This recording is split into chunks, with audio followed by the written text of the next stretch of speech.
Hello everyone, today we'll talk about how to fix or how to solve disabled account on Facebook.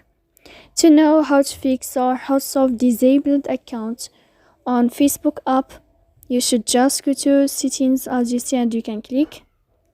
Here you will enter to the window of apps, default apps, app settings.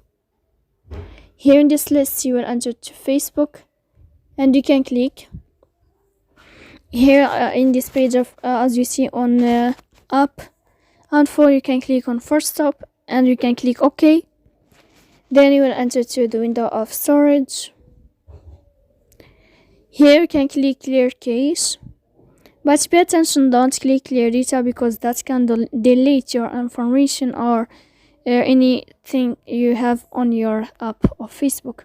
So please don't forget to support us by like and subscribe. See you next time in another video.